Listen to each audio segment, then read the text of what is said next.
freedom of speech, fundamental rights, freedom of conscience, academic freedom, freedom of press, and the right to listen. You're listening to So to Speak, the free speech podcast, brought to you by FIRE, the Foundation for Individual Rights in Education.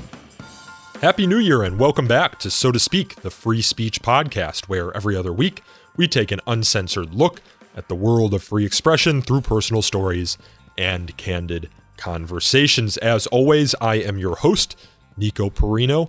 I hope you all enjoyed the holidays. I spent mine in Cancun, Mexico, and Canton, Ohio, two seemingly very different places, although you wouldn't have known it with the weather being so warm in Canton. You might have thought you were further south. I don't know.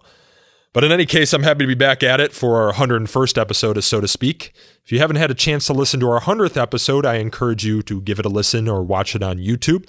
It was a fun conversation about the state of free speech in America today with some of our most popular past guests, including Jonathan Rauch, Nadine Strawson, Greg Lukianoff, and Bob Korn-Revere.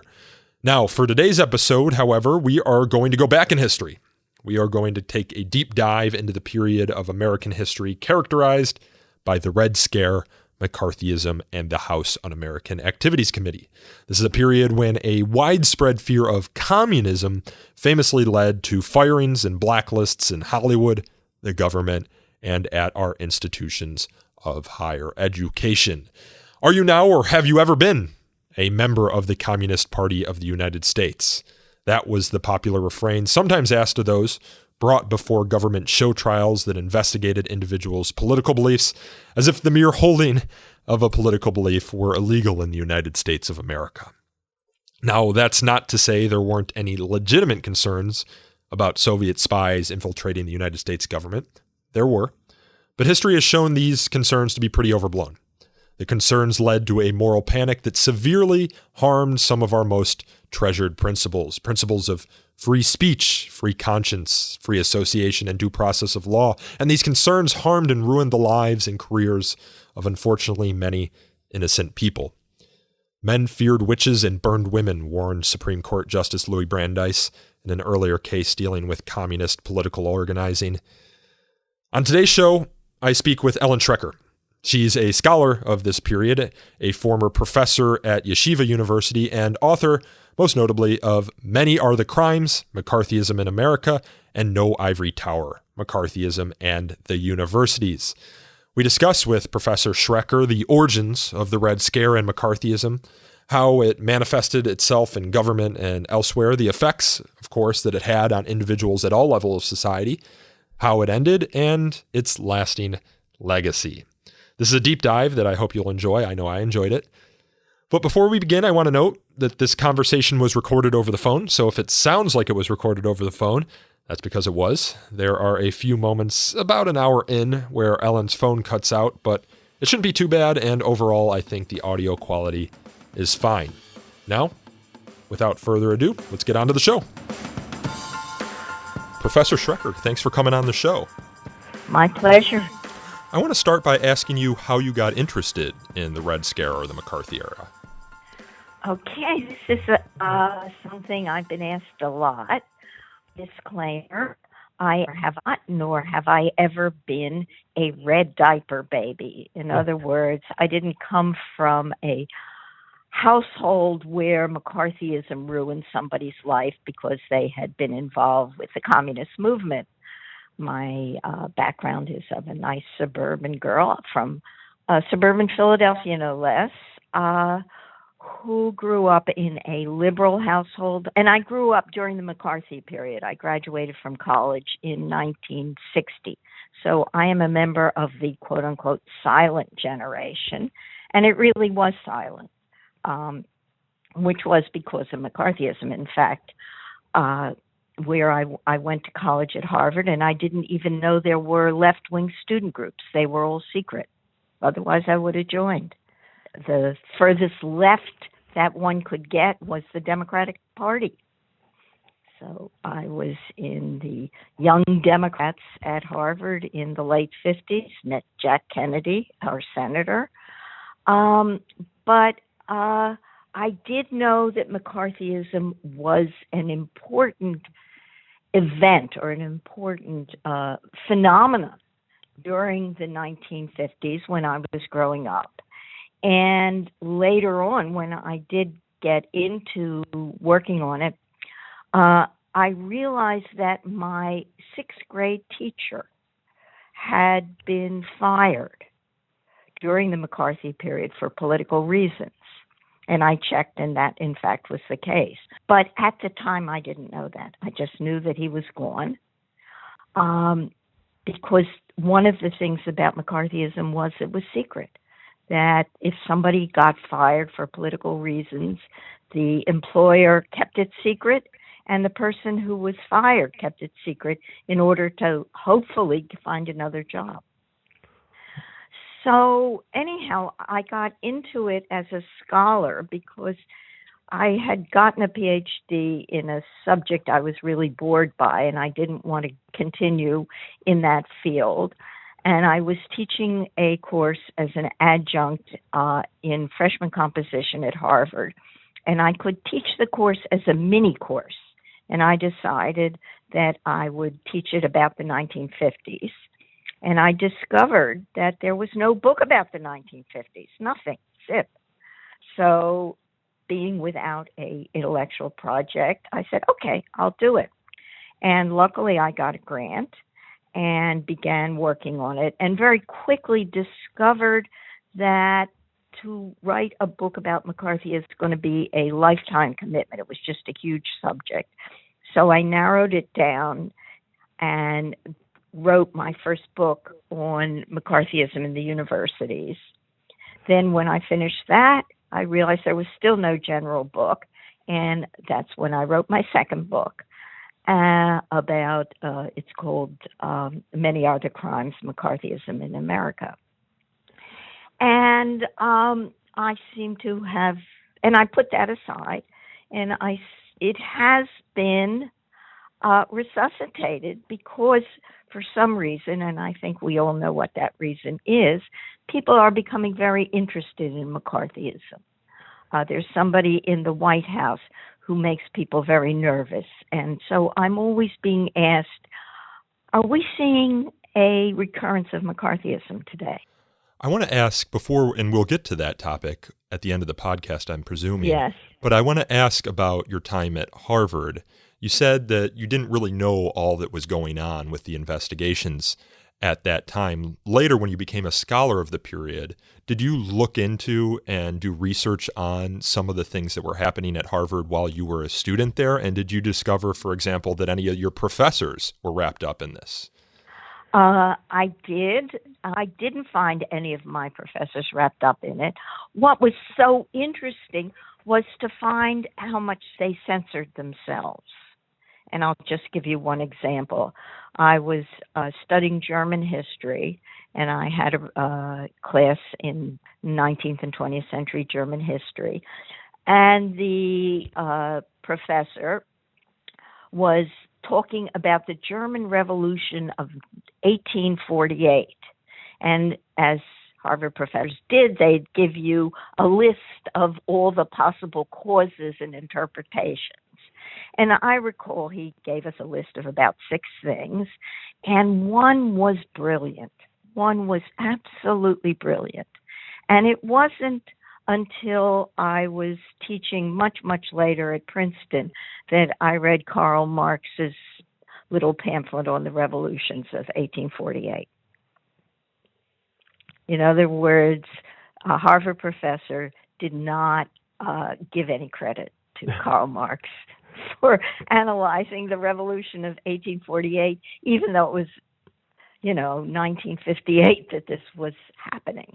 Was Harvard a hotbed for these sorts of investigations?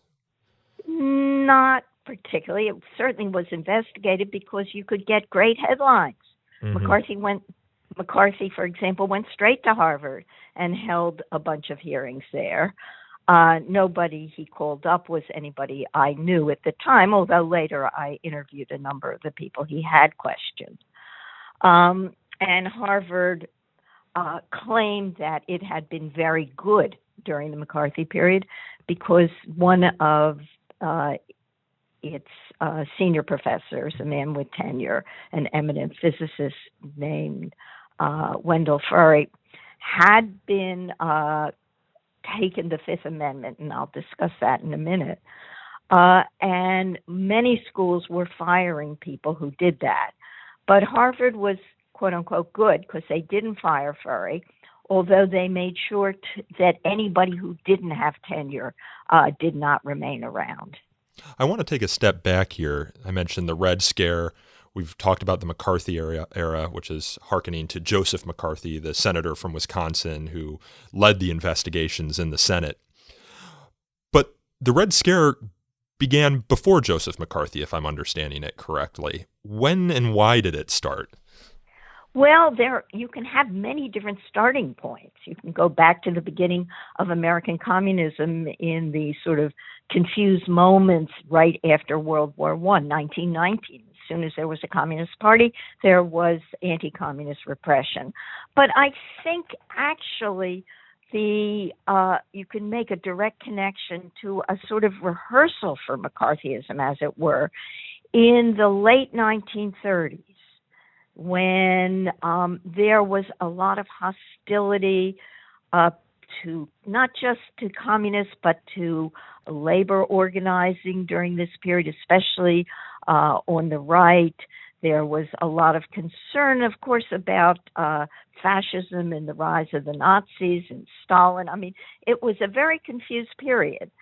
And there were a number of investigating committees, including the most important one, the House Un-American Activities Committee, which was formed in the late 1930s and began to question people, asking the kinds of, looking for hidden communists within the New Deal administration. The main target of these investigations, both before World War II and afterward during the early years of the Cold War, was in fact the New Deal administration of Franklin Roosevelt. And so the opponents of the New Deal reforms, such reforms as assisting the organization of labor unions in particular, tried to make connections between these reforms and these reformers and claimed that they were being inspired by communism. You know, you don't see these sorts of investigations happening into other political parties. What is it about communism that is uniquely menacing to these investigators? Is it the fact that there have been revolutions in other countries? I understand also during World War II, there was the discovery of some Soviet spies. What was it about them? Well, it was a lot of things. In other words, when we talk about this sort of right-wing political repression, it is coming from a number of different groups. For example, the Catholic Church is very anti-communist because communists in places like Mexico, and especially after World War II in Eastern Europe, were anti-religious against the Catholic Church. So Catholics are very strongly anti-communist. Anti-labor business groups are very strongly anti-communist. Patriotic organizations like the American Legion had a lot of power during this period, and they were strongly anti-communist. But I think the most important group behind the anti-communist political repression, actually, was the Republican Party. That especially once the Cold War began, and this is crucial because American communism had the Soviet franchise, if you want to call it that. They were, in fact, the American branch of the international communist movement.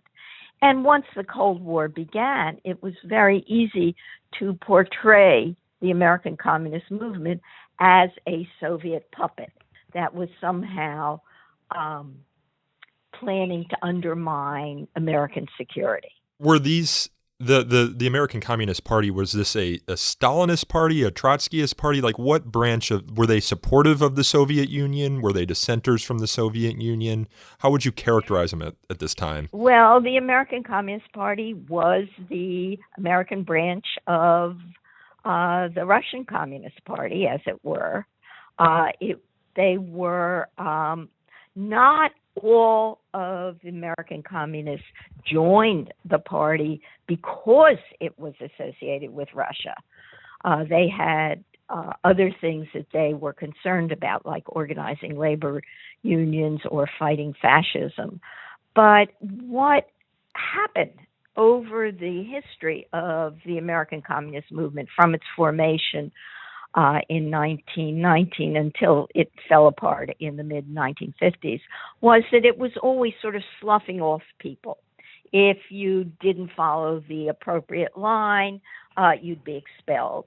And so there were lots of little groups always forming from people who had become dissenters within the Communist Party, Trotskyists, various branches of Trotskyism, because that also began to splinter.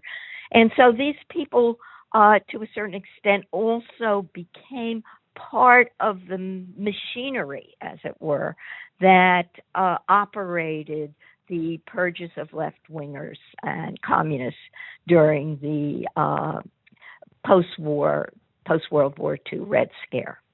And was the Soviet Union supportive of the American Communist Party? I can just imagine today, for example, if we found out that Russia was supportive of the Republican Party or the Democratic Party, and there are conversations happening around that right now, that there would be a lot of anxiety and fear about the influence and the power. There was. In all of my books, what I found is that although the supposed threat of American communism to the nation's security was in fact way, way over exaggerated. There was really no threat once the Second World War ended. The quote-unquote communists in government were all either evicted from the government or left themselves voluntarily. And there was no chance of any kind of communist revolution, as you can imagine. It was a very small and unpopular party.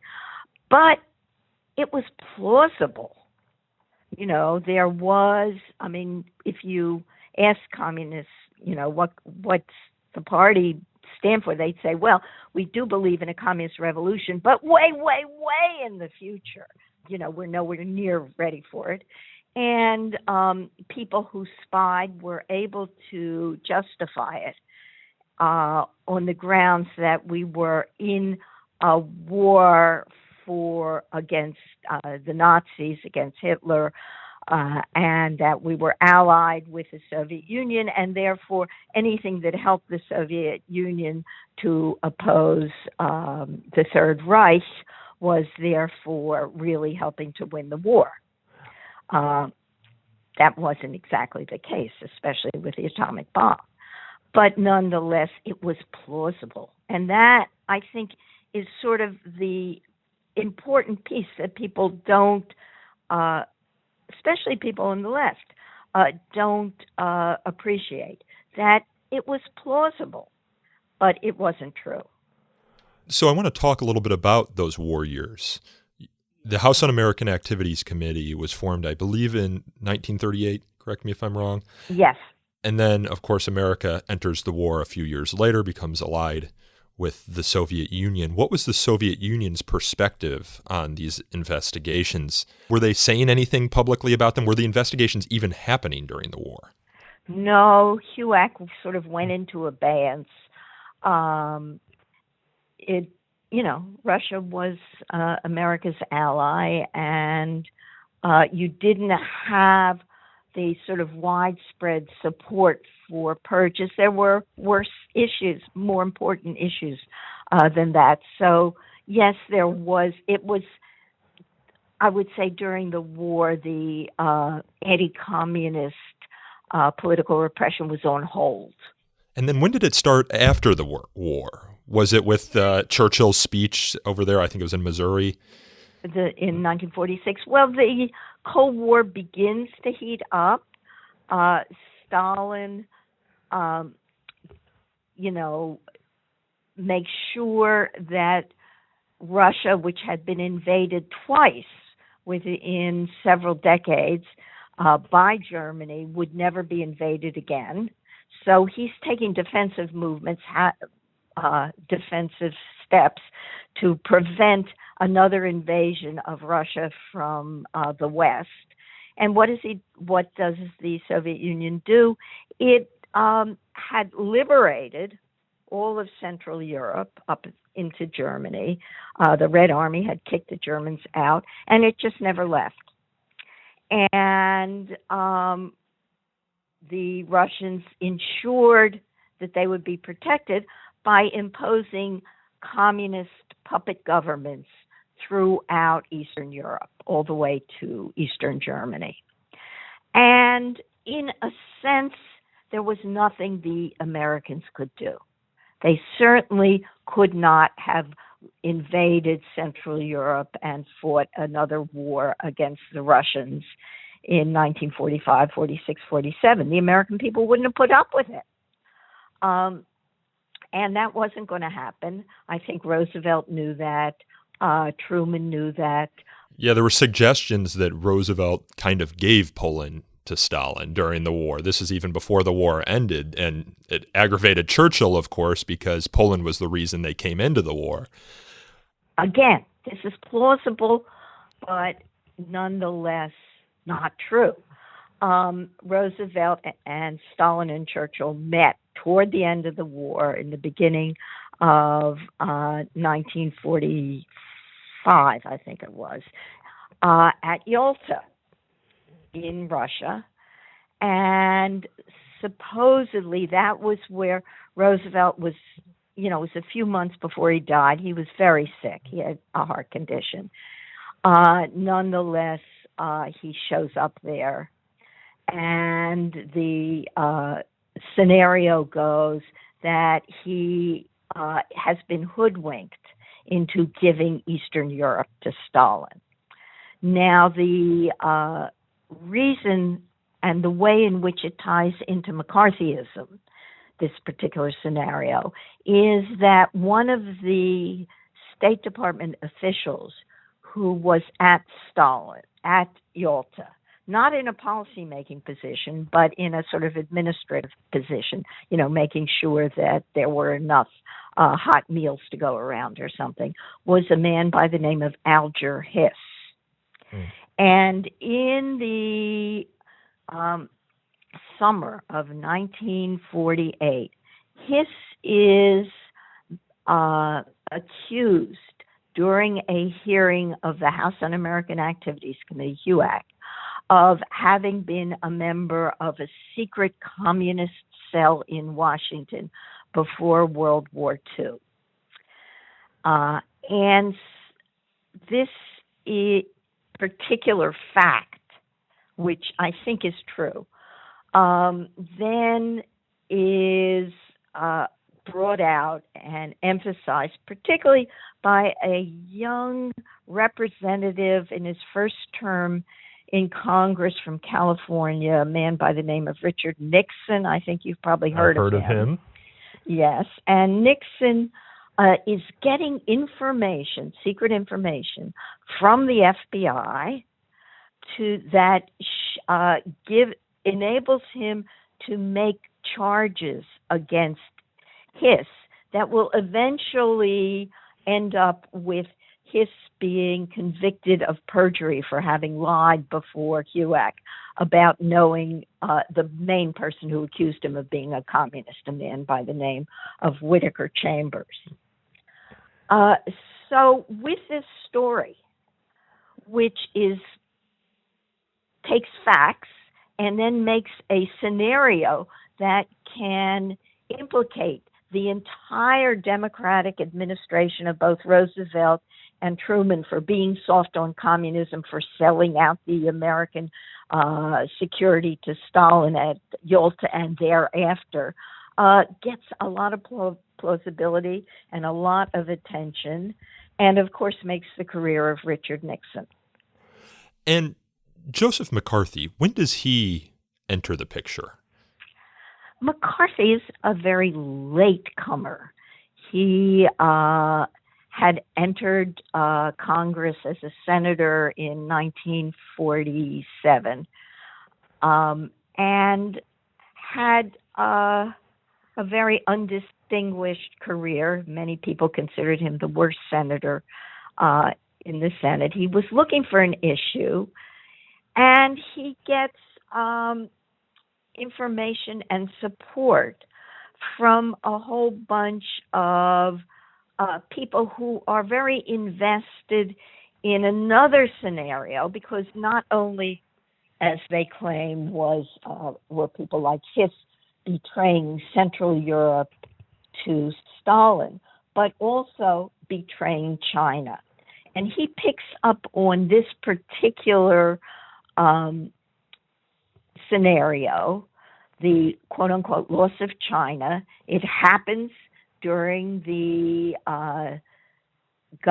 administration of Harry Truman, when the Chinese Communist Revolution takes place. And by 1949, China has fallen to the Communist Party under Mao Zedong. Now, again, this was not something that the Americans could have prevented. China was not America's to the United States to lose. Although it was our ally during World War II. It was our ally. We were allied with Chiang Kai-shek, who was the leader of the Republic of China, but he was corrupt and ineffectual, not a good leader. There were people in the State Department who wanted to get rid of him because he was, America doesn't always pick good dictators to support. What can I say? And he was one of them. And, the Americans are hoping, as they always do and have, certainly since after World War II, that there's some kind of third force that will create a liberal democratic government. But, that doesn't happen. And the Chinese communists, who had been leaders in the fight against the Japanese occupation of China. And what you have to realize is during World War II, the Japanese were in control of most of China, and much of the war in East Asia was taking place in China, where the communists under Mao Zedong were trying to push the Japanese out of their own country. So Mao had the sort of aura of being a liberator from the Japanese. And it certainly wasn't something that the Americans could have controlled. But nonetheless, there was plausibility. Again, there were people in the State Department who realized that Chiang Kai-shek was not doing a very good job and hoped for some other kind of system, some other kind of regime, more democratic, more attuned to the needs of the Chinese people, would replace him. That didn't work. And so you have, by 1949, when the Chinese Revolution succeeds, you have the loss of Eastern Europe, quote unquote. You have the loss of China. And one other thing that makes people really terrified was the Soviet explosion of an atomic bomb. The United States had lost its monopoly over nuclear weapons. Again, communist espionage was involved, and it was. The Russians probably would have gotten the bomb. They definitely would have gotten the bomb. They had perfectly good Soviet physicists, and all the scientists who were involved in the Manhattan Project to build the atomic bomb during World War II knew that the Russians could make a bomb if they wanted to. They had the scientific knowledge to do that. And so the espionage simply made it easier for them to do it. They did it probably a year or two before they would have otherwise. But anyhow, that sense of the United States losing the Cold War is picked up by especially Republicans in Congress. And McCarthy comes on the scene in the beginning of 1950, waving these lists of what he claims are communists in the State Department who have given China and Eastern Europe to the Russians. Why are we losing the Cold War? Well, we weren't losing the Cold War, but he's claiming we are. And he gets support, and this is terribly important. He gets support from the leaders of the mainstream Republican Party. In other words, he's a marginal guy, and people know, or people who are in the know that his charges are often totally loony. You know, he starts out saying there are 206 communists in the State Department. When he's challenged, he says, well, there are 81. He's then challenged to give the names, and he can't do that. And this goes on. He discovers that, you know, if you just keep lying and denying stuff, that people eventually begin to take you seriously. I think we see something like that today. But anyhow, he does begin to make these attacks. He particularly picks on a rather eminent China scholar named Owen Lattimore, who he claims was a secret communist, giving the number one spy in America. Lattimore, who is a sort of feisty guy who's teaching at Johns Hopkins, fights back. There is a congressional investigation. And as this congressional investigation begins, and we're hearing charges of communists in the State Department and denial, and the Truman administration is being very defensive about this. And McCarthy is attacking the Secretary of State, Dean Acheson, directly. And this is all happening. And suddenly, North Korea invades South Korea. Yes, I was going to ask about that. And that sort of gives McCarthy's charges just a emotional boost. You know, oh my God, is this the beginning of World War III? Well, the dominoes start to fall. I mean, you hear the domino theory come a little bit later. But did it lend any, it obviously provided kindling for McCarthy, but did it provide credence? I mean, was there something to what he was saying, even if his methods were tyrannical? Right. No, because what he was talking about was there are today communists, today 1950, communists in the State Department who are responsible for all of this. There were no communists in the State Department. The people were running away from, communists were leaving the party, if anything. The party is under attack. The top leaders, what's happening in 1950? The top leaders of the Communist Party are on trial for supposedly, quote unquote, teaching and advocating the overthrow of the American government by force and violence. So what you have to realize is this very condensed chronological moment of the Korean War, the trial of the top communists, the arrest of the Julius and Ethel Rosenberg, you name it. It was the Hollywood 10, the loss of China. It was just one thing after another, bing, bing, bing, bing, bing. So no wonder American politics were kind of chaotic, I think, and that the Truman administration is really set back on its heels. It's very defensive. After all, there really had been communists in the government. We know that. I mean, people have admitted that they were both in the government and communists, but they weren't really hurting American security.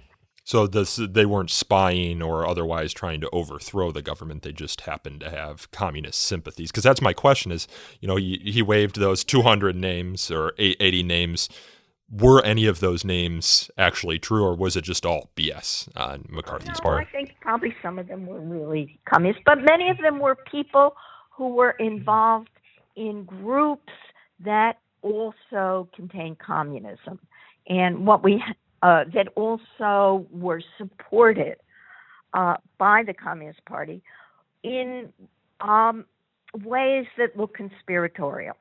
Because, and let me give you a little background here. The Communist Party was formed. It was a revolutionary party. It thought the American Revolution was going to follow, because after all, if Russia had a revolution and there were revolutionary governments lasting a few weeks in places like Germany and Hungary, so why not the United States? Well, that was, to use a fine Yiddish word, meshugana, crazy.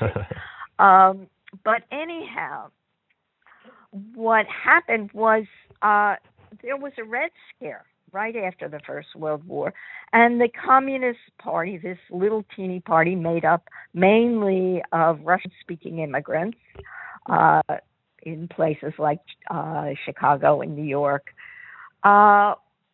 went underground, and it was an illegal party. Its members were all secret.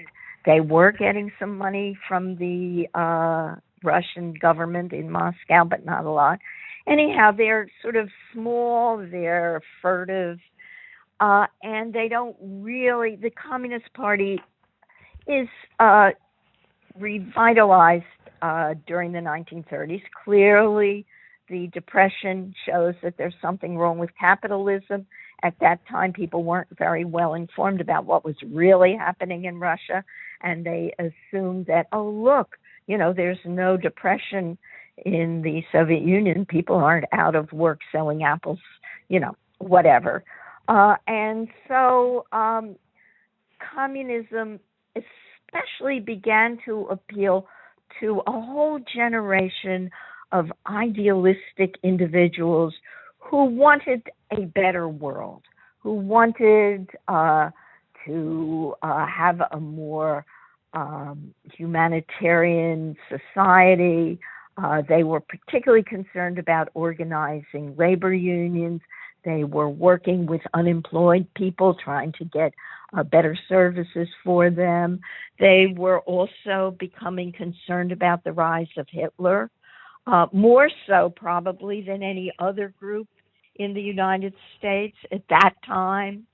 They were also very concerned about racial equality. And this is something people don't often know, that in the 1930s and 1940s and 1950s even, the Communist Party was the only organized group outside of groups that were concerned specifically with civil rights that was actually working for racial equality.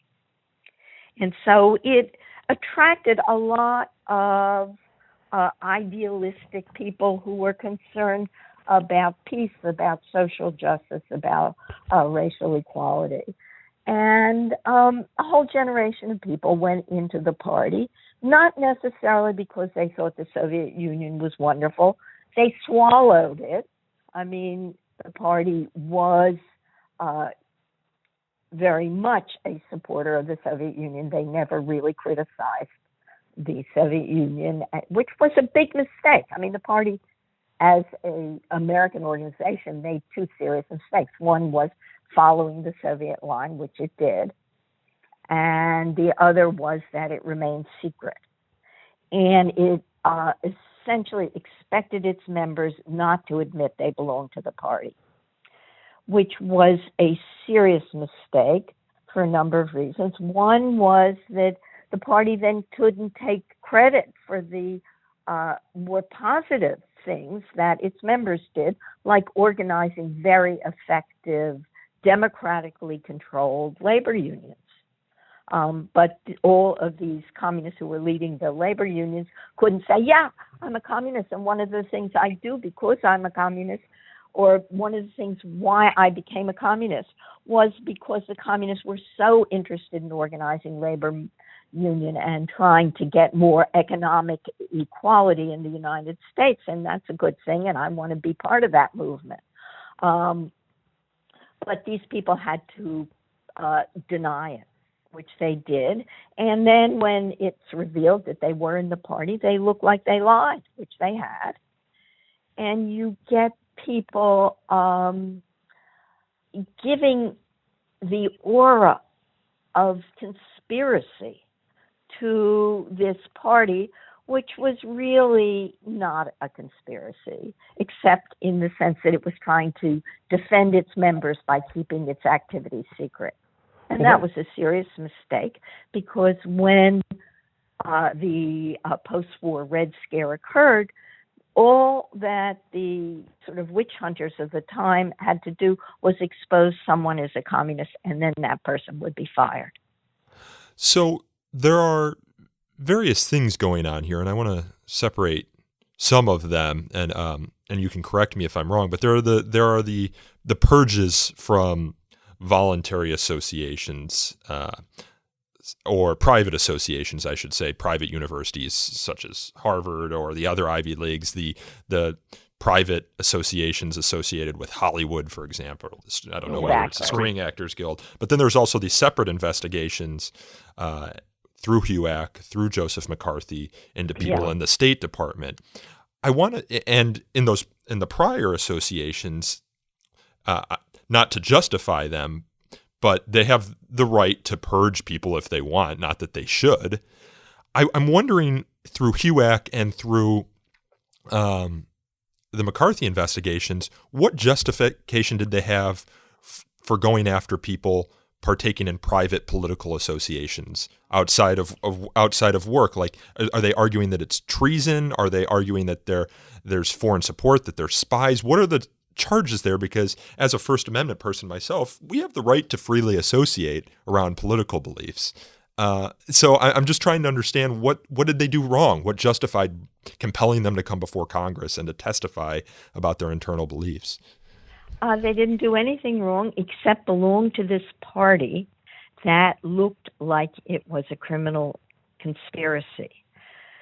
And what HUAC did, and what the FBI in particular did, was try to ensure that communism in and of itself would be seen as an illegitimate activity.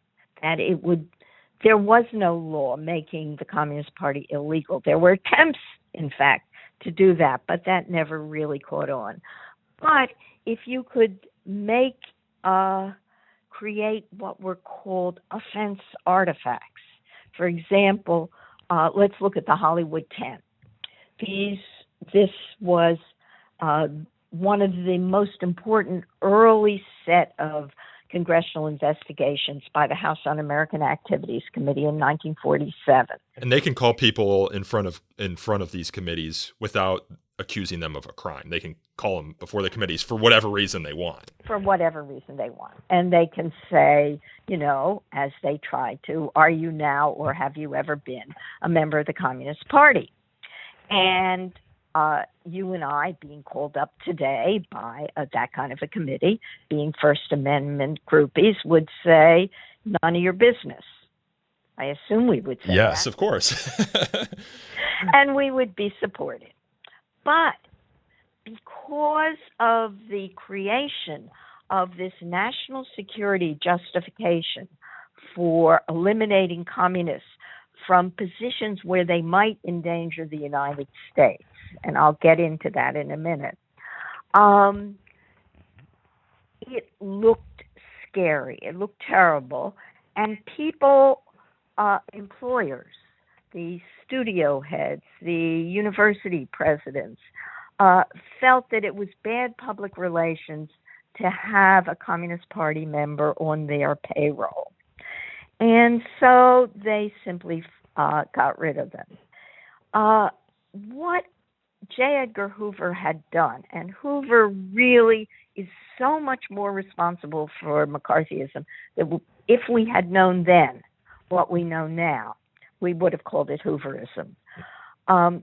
He was a committed anti-communism. He had been that way since World War I. He'd been working in the Justice Department and had been following this revolutionary, quote-unquote, party since it was organized, and was responsible for creating this scenario and providing evidence that seemed plausible. And he would and the way that made it particularly plausible and reinforced it was to convict people associated with communism of some kind of criminal thing, some kind of criminal charge.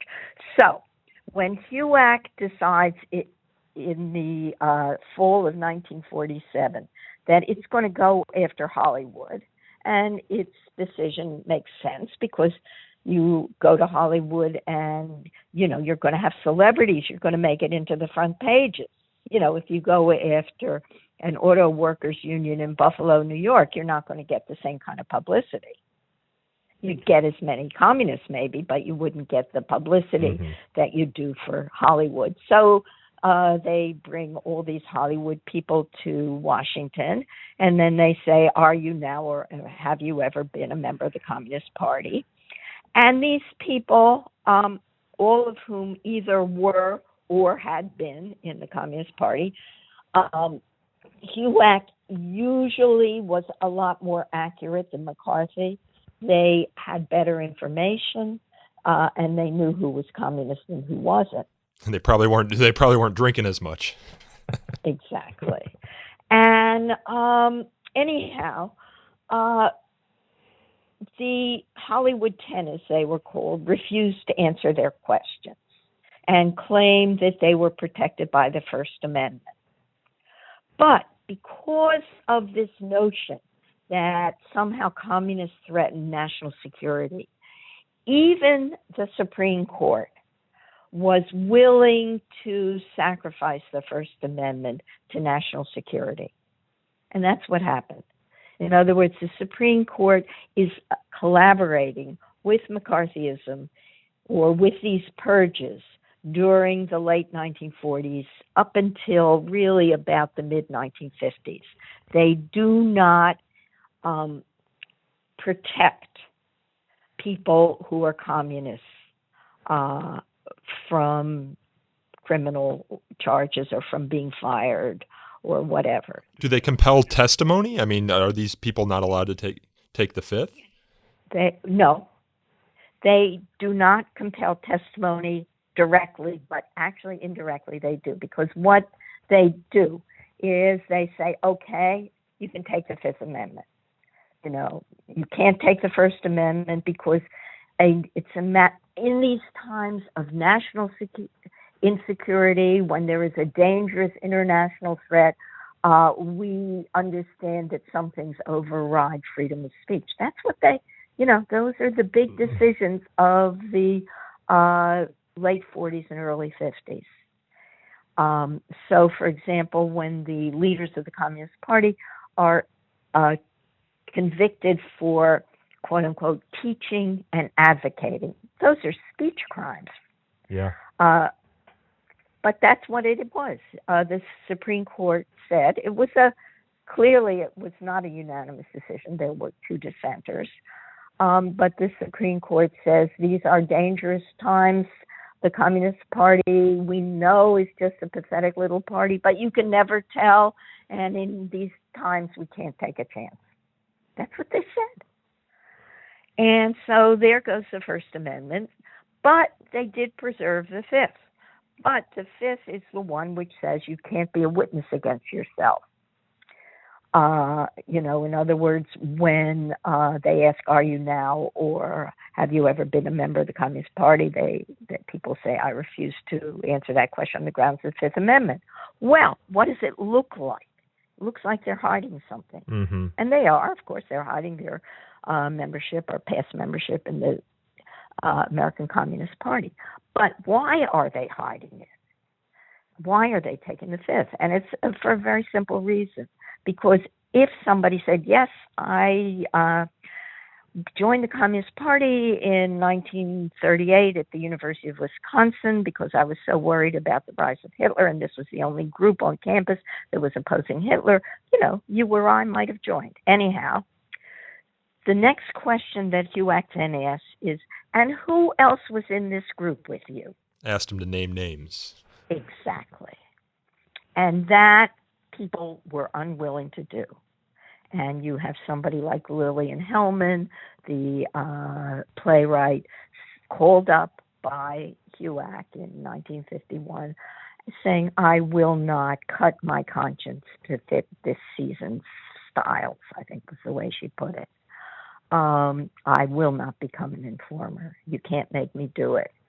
Although she said, if you didn't ask me to be an informer, I would tell you all about my politics. And what happened was that the Supreme Court, again, had ruled that if somebody takes the Fifth Amendment if somebody does not want to become an informer, the only way you can refuse to become an informer is to take the Fifth Amendment. Mm-hmm. Otherwise, you are in contempt of Congress. And if you don't want to be an informer and you don't want to go to jail, you have to take the Fifth Amendment when a congressional investigator or any investigator with that power of contempt ask you, are you now or have you ever been in the Communist Party? Because if you say, yes, I was in the party in 1938, but I left in 1948, they will then ask you to name names. And you can't at that point say, I refuse to answer on the grounds of self-incrimination, because you're not talking about yourself anymore. Mm. And the Supreme Court, in one of its terrible McCarthy-era decisions, essentially said, once you say, essentially saying, once you admit you were once a communist, you can't then not be an informer.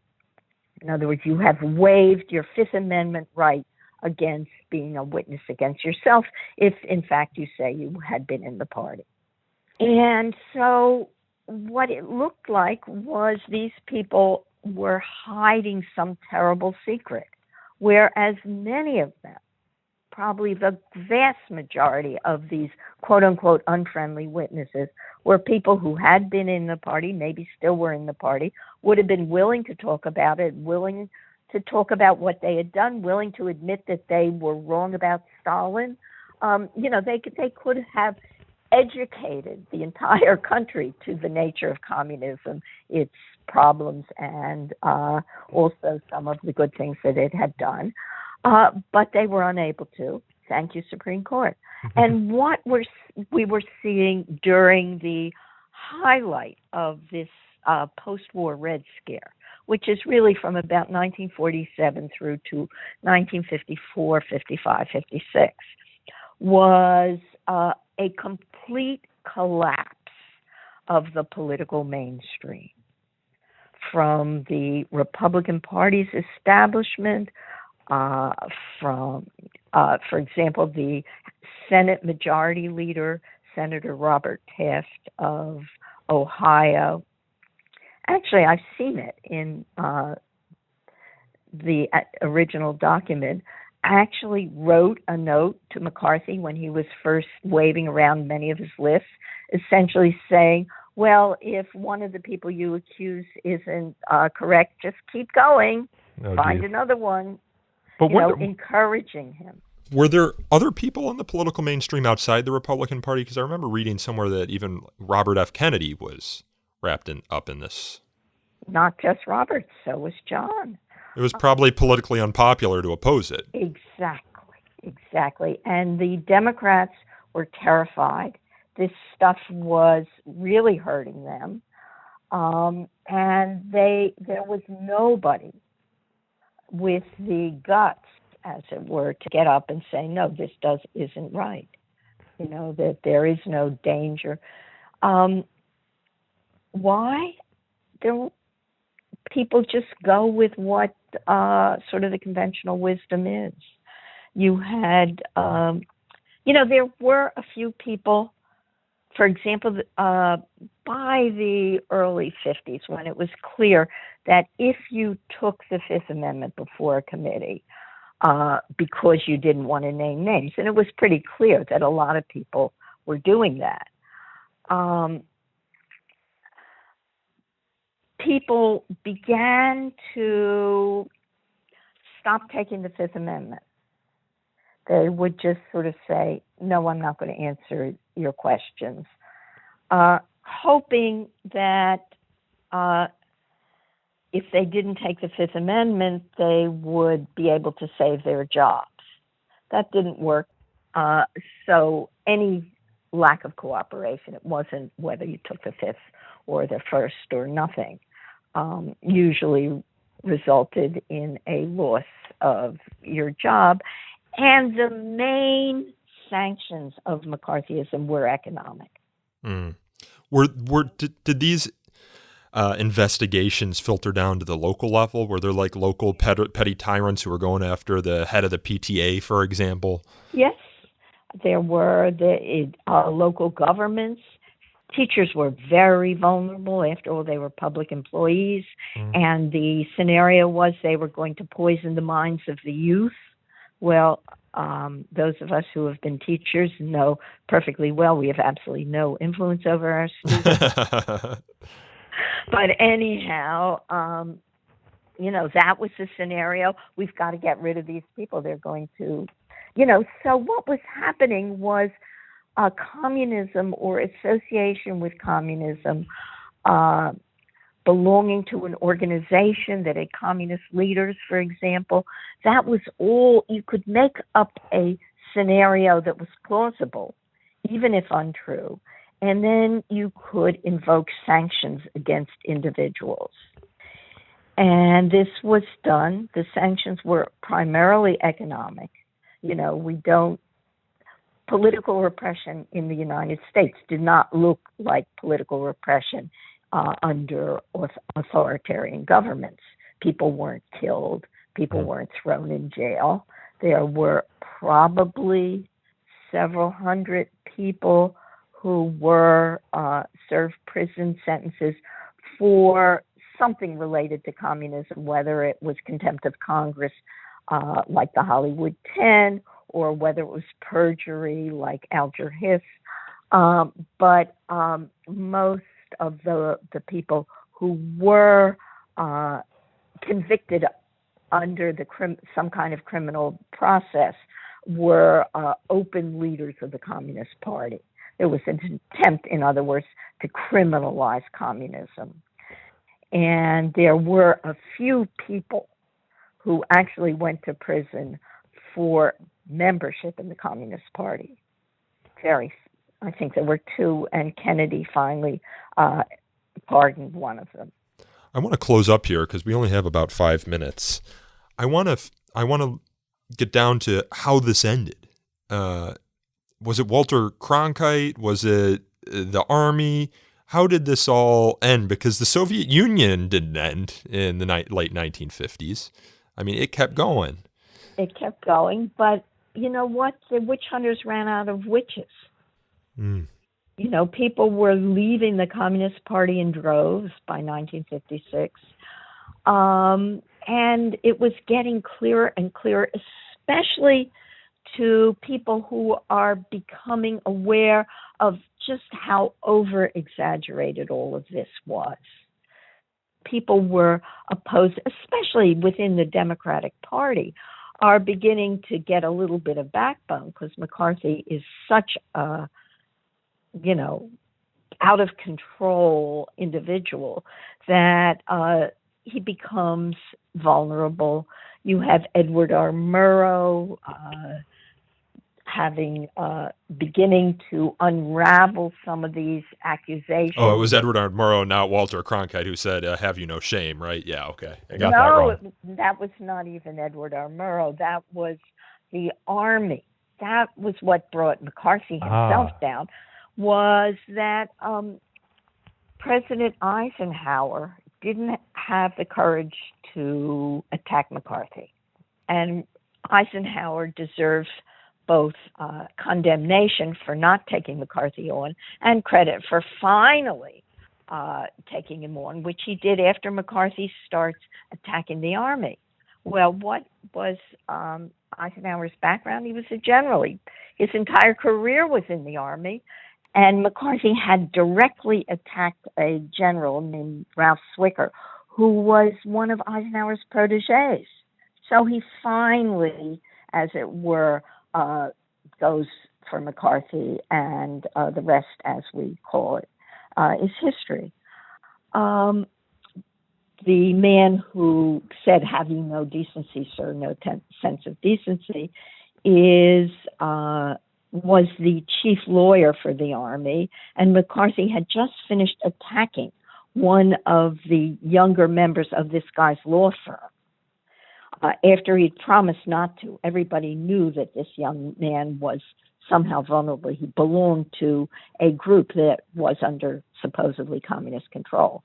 And so the Army's lawyer, Joseph Welsh, says, basically, have you no decency? You've ruined this young man's life. Well, they hadn't ruined the young man's life, but nonetheless, it was a very important moment, public moment in the unraveling of McCarthyism. But it was happening. Liberals were beginning to stand up for things rather than panic at the thought that they might be accused of being communist. And also there were other issues. You've heard about something called Brown versus Board of Education, probably. Well, I think that the Supreme Court, in part, had been waiting, was planning to eliminate segregation, legal segregation. And it was willing to sacrifice, I hate to say this, I think they were willing to sacrifice the Reds for the blacks. They knew that in certain circles, both were very unpopular. So the Supreme Court got a bit of backbone as well and began to, for example, when somebody is convicted of contempt before a congressional committee not taking the fifth, the Supreme Court would think of a technical reason why they could overturn that person's conviction on the grounds that the committee wasn't asking relevant questions, that questions had to be related to a legislative goal, and asking somebody, are you now or have you ever been, is not a legislative goal. Were there outside groups who helped put, like the ACLU, were they defending some of these people who were brought in front of the committees? I remember reading in R.E.A. Neyer's book, Defending My Enemy, that there was a period where the ACLU itself tried to expel a member for being a communist. It did. It expelled a woman named Elizabeth Gurley Flynn, who was a member of the Communist Party's Politburo, the ruling group of the American Communist Party. And she had been a labor organizer and was on the board before World War II and was kicked out. And during the height of McCarthyism, the ACLU refused to defend anybody who was a communist. Well, that says a lot. So it really was a silent generation, even when you don't have your premier civil liberties organization willing to step up to defend civil liberties, free association. And there was a left-wing civil liberties group. It was called the Emergency Committee for Civil Liberties, which included a whole bunch of left-wing civil libertarians. And I think the ACLU today recognizes, as R.A. Neyer put it, that it had done something not great during the McCarthy period. Same thing, for example, within the academic community. The AAUP was completely quiet for about 6 years during the height of the McCarthy period. And to wrap up here, to put a bow on it, HUAC didn't end in 1956. It kept going. Were there still investigations? When did it finally close its doors? It petered out slowly, largely because there were other issues. Eisenhower, after all, was trying to at least make some arrangements with the Soviet Union over nuclear weapons. There was the beginning of arms limitation talks, at least. So, the terror of the early Cold War was abating. And the civil rights movement was heating up. So there were other issues. All of a sudden, it wasn't so important to get rid of non-existent communists who were posing non-existent threats to American security. And Joseph McCarthy dies. And Joseph McCarthy, after the Army McCarthy hearings, he is censured by the Senate for attacking this general and for behaving, I forget what the language is, but in ways that were disrespectful. And he essentially drinks himself to death. Takes him 2 years, and he dies in 1957. And the Supreme Court begins rolling things back. By the 1960s, HUAC is attacking peace groups, and there's a wonderful moment when they attack an organization, a feminist organization. We're going to see a women's movement as well as a movement for African American rights and stuff. They're attacking this group called Women's Strike for Peace. And the women who are going to be questioned, are you now or have you ever been, are thrilled.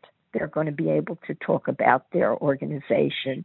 They dress up in gorgeous clothes, and their supporters, as they go up to the witness stand, hand them bouquets of flowers. They're making fun of the committee. And that just sort of deflates it. Mm-hmm.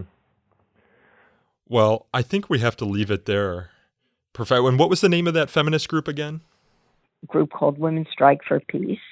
Very good. Well, I'll put them in the show notes. Is there any last words, anything that you think is really important for our listeners to understand about this period that we haven't covered yet? Yes. The main thing is that the attack on individuals, though terrible for the individuals, was not as bad as the political impact of McCarthyism. And I think it's the elimination of so many political possibilities that McCarthyism achieved. And that was the real damage that it was done. Well, very good. I think we have to leave it there. I think we got a lot for our listeners to chew on. I kept you longer than I said I would keep you, so I apologize for that. No, I think I kept you longer. No, it's all very good. And I hope to have you on again sometime in the future because you discuss academic freedom outside of the McCarthy era a lot. It's part of your work. You wrote a book. Yeah, I'm about writing a book now about academic freedom in the 60s. Oh, very good. Well, we'll have to have you back on the show when that comes out. You were also working with the American Association of University Professors, running their blog for a number of years. So I'm sorry we didn't have a chance to get to that on this show, but it just gives us another opportunity to talk in the future. Okay, thanks a lot. And it was a pleasure talking with you. Pleasure talking with you as well. Okay. This podcast is hosted, produced, and recorded by me, Nico Perino, and edited by Aaron Reese. To learn more about So to Speak, you can follow us on Twitter at twitter.com/freespeechtalk or like us on Facebook at facebook.com/so-to-speak-podcast. You can also email us feedback at sotospeak@thefire.org, or you can call in a question for a future show at 215-315-0100. If you enjoyed this episode, please consider leaving us a review on Apple Podcasts or Google Play. Those reviews help us attract new listeners to this show. And until next time, thank you again for listening.